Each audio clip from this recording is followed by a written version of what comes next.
যতক্ষণ পর্যন্ত ট্রাই না করবেন ততক্ষণ পর্যন্ত আপনি কিন্তু বুঝবেন না আসলে কোথায় যাবেন, আপনি কোথাও পৌঁছাবেন। আমি মনে করি যে আশরাফুল কিন্তু আপনি যদি দেখেন যে বাংলাদেশ ক্রিকেটের আমরা তো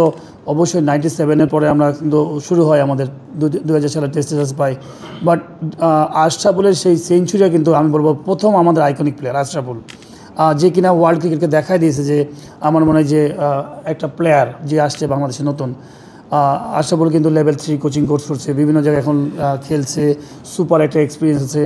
আমরা হোয়াই নট আশরাফুলের এত সুন্দর একটা তার ক্যারিয়ার ভবিষ্যৎ আমরা যদি পেয়ে যাই, আমার মনে হয় যে আমাদের বোর্ড ওইভাবে চিন্তা করেছেন যে আশরাফুলকে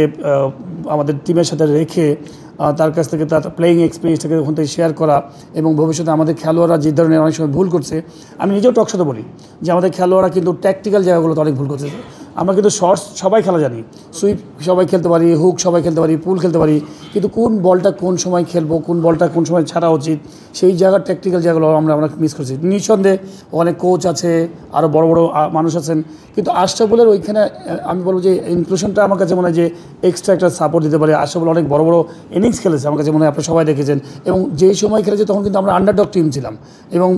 আপনি যদি দেখেন যে ইন্ডিয়ার মতো টিমের এগেন্সে সে ওই মুহূর্তে কীভাবে এত বড় সেঞ্চুরি করেছে, শ্রীলঙ্কার সাথে কী করে রান করেছে, এগুলো আমার কাছে মনে হয় যে পাশে থাকলে আমরা চাই যে আমাদের দেশের যে প্রোডাক্ট সেগুলোকে আমরা সামনের দিকে নিয়ে আসা, তাদের কাছে বেস্ট ফিডব্যাকটা নেওয়া।